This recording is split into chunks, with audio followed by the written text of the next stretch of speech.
Hi everyone, my name is Meads. Welcome to my channel again, and this is another FAQ or frequently asked questions segment.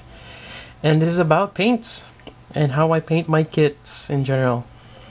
Alright, so why don't we start, let's see. Do I paint my kits? I use paintbrushes like this. Some are small or finer tip. What kind of paintbrush? I think they're sable or horsehair. I really like this brown bristles.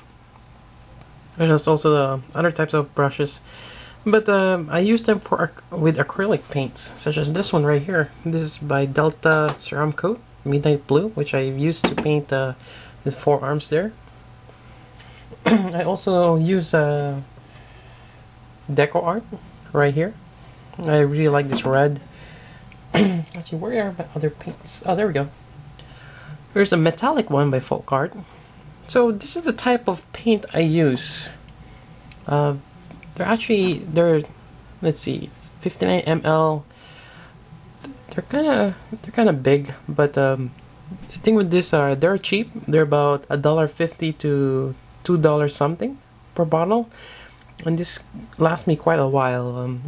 Actually, I think my matte black or my black I've been using it for almost a year now, and I still have some left. And these are great to stack up on colors with varying shades. I have different shades of red, different shades of blue, green, yellow, even with the metallic one, gold. just a great way to build up on the palette of colors. Also, I do have, actually, here we go. That's gold right here. Again, by Deco Art. And this is the gloss black I've been using by Apple Barrel. Typically use these paints for canvas, but I kind of go to use them also. There's a lot of advantages and disadvantages with them, but I kind of use the disadvantage as an advantage, which I will show you in a bit. So here's the white I use. White is really hard to paint. You gotta go a lot of layers. Another paint I use a lot is Delta Ceram Coat Platinum. I really like this. It's like a lighter shade of silver. What else is there?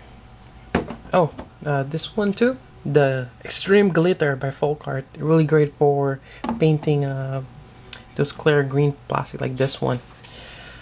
So I also use clear coats. I have a matte here for something not shiny, and a gloss. It makes it really shiny. So these are the clear coat I put on top of my kits to protect them. They're a must. All right, so I use paintbrush. I also use toothpick. I use toothpick because it gives me a little bit more control. You know, a little bit more finer. I don't thin my my paints. I use them right out of the bottle. Here I made this in ceramic glass. It's like a palette there. I can just put the paints there. And my favorite technique is dry brushing, as you can see on those two. It gives me a really nice texture. Oh, there goes Arbalist. But as you can see on the back, it looks really great. What I typically do is coat the whole thing with clear black, or sorry, not clear, gloss black right here, or maybe matte black. Just the whole kit black. Then on top, I will use a metallic red or even metallic blue. I will get some of that metallic paint, get a paper towel here, dab it. Try to not to get as much paint, just a little bit, and it's pretty much a dried paint, hence the term dry brushing. And just dab away. I think I did a couple of videos on that one when I painted my super deformed camper. And there we go. It is a little bit of excessive. It also seems like it's not fully painted, but it does give you a really nice textured look. And actually, dry brushing is typically used for weathering, which I've kind of gone into lately, which I did on my Zudafet. I don't know if you can see that, but I did a little bit of shading down there as well as here. But the thing is, with dry brushing, you want to use it sparingly, not a lot like what I did there, but it really depends on what outcome you want to go for. Again, I'm going for textured look here, and I think it turned out pretty good for my super deform Epion. And by the way, this is a resin kit. Yeah, it just really depends on how you go by it. And I typically paint my kits in 3 ways. This one's standard, like the way it is in the box. I may do a little bit of, depending if I have the shade of blue. If I don't, I'll try to mix it up. Or I will paint it a different color scheme, like this one. I did marbling effect on this, or dry brushing. Marbling effect is using sponge instead of your paintbrush. It's the same deal. You dab it on a paper towel and you pretty much dab away. Same thing. Or kind of go with this. I mean, or totally do a custom color scheme. Like this one is the Blaze Aqua Phantom. Gave it a Ken from Street Fighter look.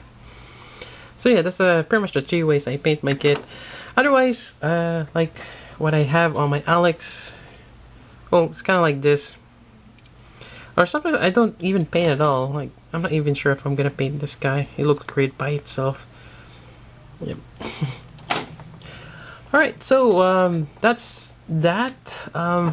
Also, I use this as my panel lining. It's a Sakura or Pigma Micron 005.